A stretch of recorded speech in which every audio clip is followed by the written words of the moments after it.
మన ఫ్యామిలీ అందరికీ good morning అండి. దోసకాయ పచ్చడి చేశాను.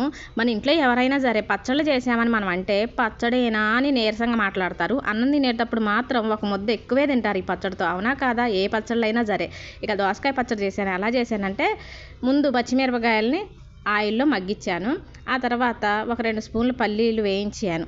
ఇక రోలు శుభ్రంగా కడిగేసి వేయించిన పల్లీలు ముందు వేసి దంచాను పొడిలాగా. ఆ తర్వాత చింతపండు వేసి నూరేసాను మెత్తగా. ఆ తర్వాత పచ్చడికి రుచికి సరిపడా ఉప్పు వేసేసాను. ఉప్పు కూడా మెదిగిన తర్వాత ఈ మగ్గించి పెట్టిన పచ్చిమిరపకాయలు కూడా వేసేస్తున్నాను.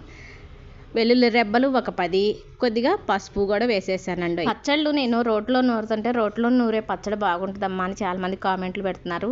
నిజమే, రోట్లో నూరుకుంటే పచ్చళ్ళు బాగుంటాయి కానీ ఇప్పుడు కాలాన్ని బట్టి అందరికీ అనుకూలంగా ఈ రోళ్ళు ఉండట్లేదు. సిటీలలో అయితే ఎక్కువ శాతం రోళ్ళు కనిపించట్లేదు కదా. ఇక మగ్గించిన పచ్చిమిరపకాయలు మెత్తగా మెదిగినాయి.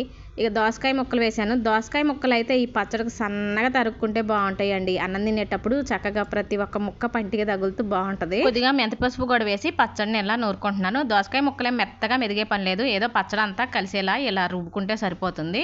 పచ్చడి అయితే రెడీ అయిందండి. ఈ పచ్చడిలోకి 2 టమాటాలు కూడా ఉంటే బాగుంటుంది. కానీ ఊరగాయ పచ్చడి పెట్టి ఆడావిడిలో ఉండి టమాటాలు తెప్పించలేదు. అయినా కమ్మగా ఉంది. ఇక పోపు పెట్టేద్దాం. స్టవ్ వెలిగించి కళాయి పెట్టి ఆయిల్ వేసి ఆయిల్ వేడెక్కిన తర్వాత 5-6 ఎండుమిర్చి తుంపి వేసాను. కచ్చాపచ్చ దంచిపెట్టిన వెల్లుల్లి రెబ్బలు, కరివేపాకు, పోపు గింజలు ఒక 1/2 టీ స్పూన్. ఈ తాలింపు వేగగానే స్టవ్ బంద్ చేసి పెట్టిన దోసకాయ పచ్చడిని తాలింపులో వేసేస్తున్నాను. స్టవ్ బంద్ చేయకోకుండా ఉంటే దోసకాయ ముక్కలు మెత్తబడిపోతాయండి. అందుకే స్టవ్ బంద్ చేశాను. ఇక దోసకాయ పచ్చడి రెడీ.